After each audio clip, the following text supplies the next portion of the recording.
지금은 사명을 스트래티지로 바꾼 과거의 마이크로 스트래티지는 2020년부터 꾸준히 비트코인을 모아왔고 현재 57만 개의 비트코인을 보유하고 있습니다. 그를 필두로 전 세계적으로 수십 개의 기업이 비트코인의 전략적 보유를 선언했습니다. 그런데 이와 반대로 비트코인 대신 이더리움을 모으는 기업들이 점점 생기고 있습니다. 샤프링크, 비트디지털, 비트마인 등 여러 기업이 본업을 뒤로하고 세계 1등의 이더리움 보유 기업이 되겠다고 하는데 그 이유는 뭘까요? 시작하기 전 오늘 공부하는 기업들은 절대 매수 추천하는 게 아니라는 점 강조드리겠습니다. 이건 이더리움의 공급량 변화와 그에 따른 이더리움 가격 변화를 나타낸 차트입니다. 꾸준히 증가하던 이더리움 공급량은 두 가지 업데이트 덕에 증가세가 많이 꺾였습니다. 첫 번째 업데이트는 2021년 8월 도입된 EIP15592입니다. 이 업데이트 전에는 거래 수수료가 모두 채굴자에게 지급되었지만 이 업데이트 후에는 이중 기본 수수료가 자동으로 소각되고 있습니다. 그로 인해 네트워크 사용량이 많아질수록 발행량보다 소각량이 많아져 디플레이션 효과가 발생하게 됩니다. 두 번째 업데이트는 2022년 9월 완료된 머지 업데이트입니다. 이 업데이트 전에는 비트코인과 같이 복잡한 연산을 해 채굴자에게 신규 이더리움을 보상으로 지급하는 작업 증명 방식을 채택했다면 이 업데이트 후에는 이더리움을 생태계의 예치 또는 스테이킹하는 보상으로 신규 이더리움을 지급하는 지분 증명 방식이 채택되었습니다. 이런 업데이트 덕에 이더리움 신규 발행량이 90% 이상 급감했고 현재 이더리움 전체 공급량은 아주 미세하게 증가하고 있습니다. 2025년 7월 10일 기준 총 44개의 단체가 이더리움을 전략적으로 비축하고 있습니다. 이들은 전체 공급량의 1%인 약 130만 개의 이더리움을 보유하고 있습니다. 상위 10개 단체 중 3곳은 미국 주식시장에 상장되어 있는 기업인데 20만 개 이상을 보유한 샤프링크 게이밍, 13만 개 이상을 보유한 코인베이스, 그리고 10만 개 이상을 보유한 비트디지털이 그 주인공입니다. 코인베이스는 워낙 거대한 기업이라 다른 영상에서 따로 다뤄보도록 하겠습니다. 이 기업들이 이더리움을 전략적 자산으로 여기고 비축을 하는 이유가 뭘까요? 첫째, 이더리움 수요가 점점 증가하고 있습니다. 미국 재무부 장관 스콧 베센트는 스테이블 코인 시장이 2028년까지 2조 달러를 초과할 가능성이 있다고 말했습니다. 그런데 테더와 서클을 포함해 전체 스테이블 코인의 84%가 이더리움 블록체인 위에서 발행됩니다. 스테이블 코인 거래가 늘어날수록 거래 수수료로서의 이더리움 수요가 증가할 것입니다. 또 블랙락, 로빈후드 등을 필두로 RWA 토큰화 시도가 증가하고 있습니다. 현재 83%의 RWA 토큰이 이더리움 위에서 돌아가기 때문에 스테이블 코인과 마찬가지로 관련 거래가 늘어날수록 이더리움 수요가 증가할 것으로 보고 있습니다. 둘째, 이더리움 메커니즘을 지분 증명으로 바꾼 이후 공급량 증가 속도가 1년에 0.1% 수준밖에 안 되다 보니 디지털 금이라 불리는 비트코인보다도 최근 공급 속도가 낮아졌습니다. 여기서 이더리움 생태계의 거래량이 더 늘어나 소각량이 더 많아지면 오히려 공급이 감소하는 디플레이션 구조가 형성될 수도 있습니다. 즉, 이더리움이 장기 가치 저장 수단으로 부각될 수 있다는 뜻입니다. 세 번째, 비트코인과 달리 이더리움은 스테이킹할 시 보상으로 신규 이더리움을 줍니다. 일종의 이자 수익 같은 것이죠. 뒤에서 소개할 샤프링크 게이밍의 경우 자체 스테이킹 수익률이 3.3% 이상일 것이라 예측했습니다. 한편 현재 미국에서 운용 중인 이더리움 ETF는 스테이킹이 허용되지 않아 기업들이 이더리움을 스테이킹할 수 있는 방법은 직접 이더리움을 사 모으는 것밖에 없습니다. 2025년 7월 10일 기준 현재까지 이더리움 중심 재무 전략을 발표한 기업은 이렇게 5곳이 있습니다. 제가 혹시라도 빠뜨린 곳이 있다면 댓글로 알려주세요. 먼저 상장 기업 중 가장 많은 이더리움을 보유 중인 샤프링크 게이밍에 대해 간단히 알아보겠습니다. 올해 5월 27일 샤프링크는 이더리움 중심 재무 전략을 시행하기 위해 4억 2,500만 달러의 규모의 자금 조달을 진행했습니다. 이 자금 조달은 조 루빈이 창업한 컨센시스가 이끌었는데 조 루빈은 비탈릭 부테린과 함께 초기 이더리움 생태계를 만든 장본인이기도 합니다. 이 자금 조달 후 조 루빈은 샤프링크 게이밍의 이사회 의장으로 취임했습니다. 그 후 샤프링크는 4억 6,300만 달러를 들여 17만 6천 개 이상의 이더리움을 사들였고 7월 8일에는 이더리움 보유량을 20만 5천 개 이상으로 확대한다고 밝혔습니다. 앞서 언급한 4억 달러 규모의 자금 조달 이외에도 6월 말부터 일주일간 ATM 방식으로 6,400만 달러를 조달했는데 이 중 3,720만 달러를 이더리움 추가 구매에 사용할 예정이라고 합니다. 이들은 보유한 이더리움을 100% 스테이킹하고 있고 현재까지 322개의 이더리움을 스테이킹 보상으로 획득했습니다. 샤프링크 게이밍은 원래 온라인 스포츠 배팅 그리고 카지노 게임을 운영하는 기업을 대상으로 마케팅을 진행하는 기업이었습니다. CEO 롭 파이시아는 경영학 학사를 취득한 후 스포츠 웹사이트와 스포츠 컨텐츠 제공회사를 창업한 후 매각한 경험이 있습니다. 그 후 2019년 샤프링크 게이밍을 공동 창립하고 지금까지 CEO로 활동하고 있습니다. 이제 샤프링크 게이밍의 1분기 재무상태표를 보겠습니다. 총 자산은 277만 달러, 그중 현금을 137만 달러 보유하고 있습니다. 총 부채는 69만 달러, 자본은 208만 달러입니다. 부채 비율은 33%로 건전한 편입니다. 이들의 1분기 실적을 보겠습니다. 매출은 전년 동기 대비 24% 감소해 74만 달러를 기록했고 영업 손실은 92만 달러로 손실폭이 전년 동기 대비 46% 감소했습니다. 순손실은 97만 달러로 전년 동기에는 흑자를 기록한 것과 상반됩니다. 한편 작년의 순이익은 영업활동에서 나온 것이 아니라 스포츠허브라는 사업 부문을 다른 회사에 매각해서 발생한 것입니다. 이더리움 재무 전략을 처음 발표한 후 주가는 124달러까지 올랐다가 현재 급락해 17달러대를 기록하고 있습니다. 시가총액은 7월 10일 기준 약 11억 달러입니다. 두 번째 소개할 기업은 비트 디지털입니다. 6월 25일 비트 디지털은 이더리움 재무 및 스테이킹 회사로 전환하기 위한 전략을 시작했다고 발표했습니다. 회사는 3월 31일 기준 24,434개의 이더리움과 417개의 비트코인을 보유하고 있으며 향후 모든 비트코인 보유분을 이더리움으로 전환할 계획이라고 밝혔습니다. 그리고 다음 날인 6월 26일 신규 이더리움 매수를 위한 1억 5천만 달러 규모의 자금 조달 계획을 발표했습니다. 7월 1일 자금 조달이 성공적으로 끝났고 8,625만 주의 신규 주식을 발행하는 대가로 1억 6,290만 달러를 얻었다고 발표했습니다. 그리고 7월 7일 조달한 자본으로 이더리움을 매수했다고 발표했습니다. 그리고 가지고 있던 비트코인 중 280개를 매도해 총 이더리움을 10만 603개 축적했다고 밝혔습니다. CEO 샘 티바는 이를 두고 이더리움은 금융 시스템 전체를 새롭게 쓸 수 있는 잠재력을 가지고 있다. 이더리움의 프로그래밍 가능한 특성, 증가하는 도입률, 그리고 스테이킹 수익 모델은 디지털 자산의 미래를 보여준다.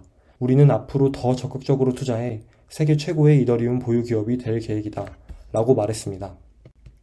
비트 디지털의 기존 사업을 한 줄로 얘기하면 고성능 컴퓨팅 데이터 센터를 운영하고 클라우드 서비스를 제공하며 비트코인을 채굴하고 이더리움을 스테이킹한다 입니다. 제 채널에서 일주일 전에 다뤘던 아이렌과 사업 내용이 비슷합니다. 한편 회사는 비트코인 채굴 작업을 축소하거나 관련 장비를 매각해 그 수익을 이더리움 매집에 쓸 것이라고 밝혔습니다. CEO 샘 타바르는 옥스퍼드 대학교에서 법학 학사, 콜롬비아 로스쿨에서 법학 석사를 취득한 후 로펌에서 변호사 생활을 시작했습니다. 그 후 메릴 린치에서 금융전략 총괄 책임자를 맡았고 플루이디티라는 블록체인 회사를 창립해 앞서 소개드린 이더리움 공동 창립자 조 루빈이 만든 컨센시스에 매각했습니다. 그리고 2021년 비트 디지털의 최고 전략 책임자로 합류했고 2023년부터 CEO로 일하고 있습니다. 법, 투자, 블록체인에 모두 정통한 인물이라고 볼 수 있습니다. 비트 디지털의 1분기 재무상태표를 보겠습니다. 총 자산은 4억 8천만 달러로 직전 분기 대비 10% 감소했습니다. 총 부채는 6,760만 달러로 직전 분기 대비 10% 감소했습니다. 총 자본도 4억 2천만 달러로 직전 분기 대비 10% 감소했습니다. 부채 비율은 16% 정도로 재정적으로 튼튼한 기업입니다. 1분기 실적을 보겠습니다. 총 매출은 2,510만 달러를 기록했는데 그중 비트코인 채굴 매출이 777만 달러로 전년 동기 대비 65% 감소했습니다. 그리고 클라우드 서비스 매출이 1,480만 달러로 전년 동기 대비 80% 증가했습니다. 한편 영업이익은 마이너스 5,200만 달러, 순이익은 마이너스 5,700만 달러로 둘 다 전년 동기 대비 적자 전환했습니다. 이는 이더리움의 가격이 1년 전에 비해 40%가량 하락했기 때문에 회사가 보유하고 있는 이더리움의 평가 가치가 낮게 계산됐기 때문인 것 같습니다. 6월 25일 처음 이더리움 중심 재무 전략을 발표했을 때는 주가가 움직이지 않았습니다.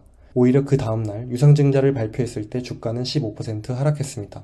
그러나 그 후 약 10만 개의 이더리움을 매집했다고 발표한 뒤 주가는 일주일 만에 약 2배가량 급등해 현재 3달러 후반에서 거래되고 있습니다. 시가총액은 7월 10일 기준 10억 달러입니다. 세 번째 기업은 이더리움을 14,600개 보유 중인 BTCS입니다. 올해 4월 22일 BTCS는 디파이 대출 플랫폼 에이블을 통해 이더리움을 담보로 맡겨 USDT를 대출하기 시작했다고 밝혔습니다.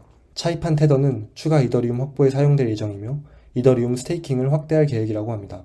그리고 5월 14일 회사는 최대 5,780만 달러 규모의 전환사채 발행 계약을 발표했습니다. 그중 780만 달러 채권을 먼저 발행했고 최대 5천만 달러의 추가 발행 한도를 갖는다고 합니다.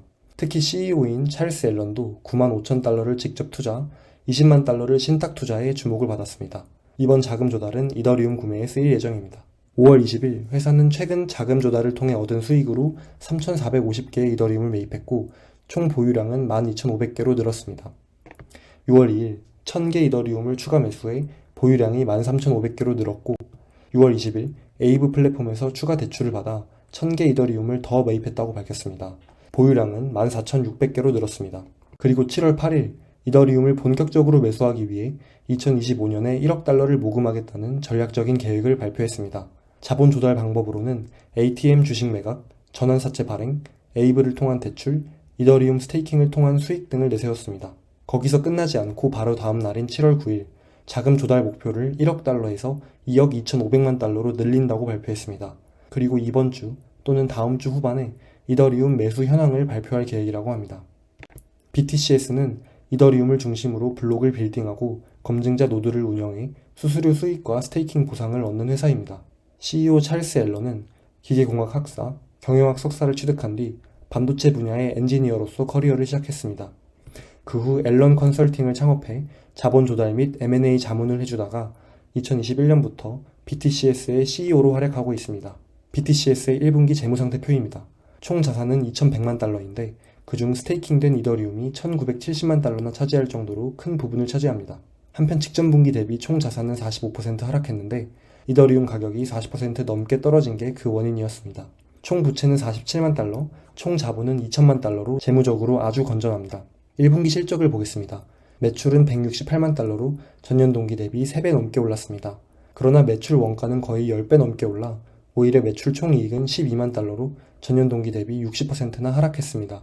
거기다 이더리움의 가격 하락에 의해 영업 적자 폭은 늘었고 1,700만 달러의 순손실을 얻었습니다. 7월 10일 기준 BTCS는 4달러 중반에서 거래되고 있습니다.